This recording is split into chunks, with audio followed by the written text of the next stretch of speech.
امیر جماعت اسلامی حافظ نعیم الرحمان نے کہا ہے کہ خیبر پختونخوا کے حالات سنجیدہ توجہ کے متقاضی ہیں۔ 30 جولائی کو پشاور جرگے میں شرکت کریں گے۔ بلوچستان میں احساس محرومی کے باعث غصہ پیدا ہوتا ہے، اپنے لیے کچھ نہیں، عوام کے لیے مانگ رہے ہیں۔ 30 تاریخ کو انشاءاللہ خیبر پختونخوا کا پشاور میں ہونے والا یہ جرگہ انشاءاللہ میں خود بھی اس میں شریک ہوں گا۔ یہ جو احساس محرومی ہے اس کے نتیجے میں غم و غصہ پیدا ہوتا ہے۔ وہ اپنی ذات کے لیے کچھ نہیں مانگ رہے ہیں، ہم بلوچ عوام کے لیے، پختون عوام کے لیے، پاکستان کے عوام کے لیے جو بھی ایفرٹ کر رہے ہیں، حکومت کو چاہیے کہ اس میں اس کی ذمہ داری ہے کہ اس کو سیریس بھی لے۔ جب ہم پختونوں اور بلوچوں پر مشتمل ایک بڑی آبادی اس کی نمائندگی کرنے والے لانگ مارچ کو روکیں گے تو آپ بلوچستان کے عوام کو کیا میسج دیں گے؟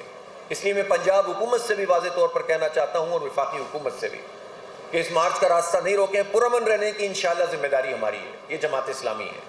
غزہ کی جو صورتحال ہے وہ بہت بھیانک ہے اور ایک انسانی المیہ ہے جو وہاں موجود ہے۔ غیر مسلم لوگوں کی ایک بڑی تعداد ان کو سپورٹ کر رہی ہے، لیکن بدقسمتی سے مسلم دنیا میں ایک سناٹا نظر آتا ہے۔ افسوسناک صورتحال ہے۔